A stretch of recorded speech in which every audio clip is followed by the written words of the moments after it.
নিয়ে চলে এসেছি দ্য মোস্ট অ্যাওয়েটেড ভিডিও।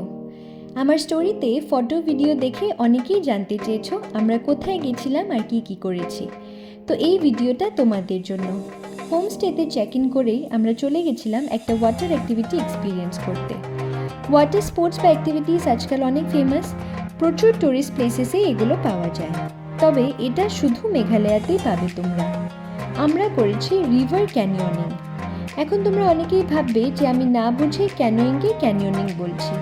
ওই যে বললাম, ক্যানোয়িং তোমরা অনেক জায়গায় পেয়ে যাবে, তবে ক্যানিয়নিং শুধু মেঘালয়াতেই পাবে।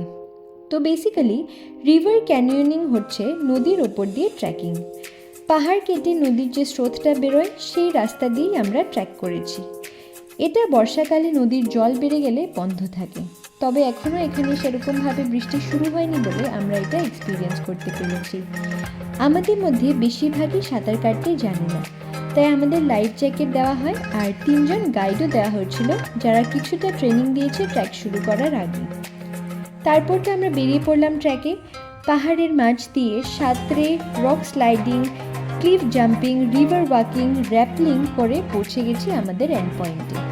এই ট্র্যাকটাতে মোটামুটি আমাদের 2.5 থেকে 3 ঘন্টা লেগেছিল। শুরুতে বেশ ভয়ও পাচ্ছিলাম যেহেতু সুইমিং জানি না, তবে টোটাল ট্র্যাকটার যে এক্সপিরিয়েন্স, এটার আনন্দ আর স্যাটিসফ্যাকশনটা বলে বোঝাতে পারবো না, এতটাই এনজয় করেছি আমরা। আচ্ছা, বলতে ভুলে গেছি, জায়গাটা ছিল মলিংবানা, যেটা মসিনরাম থেকে আরও 18 কিলোমিটার ভিতরে। তোমাদের মেঘালয়া নেক্সট যাওয়া হলে এটা অবশ্যই এক্সপিরিয়েন্স করে এসো। আজকের জন্য এটুকুই, তবে ভিডিও কিন্তু এখনও শেষ হয়নি। এই ট্রিপেরই আরেকটা মনোরম এক্সপিরিয়েন্স শেয়ার করব পরের ভিডিওতে, তাই চোখ রেখো আমার চ্যানেলে।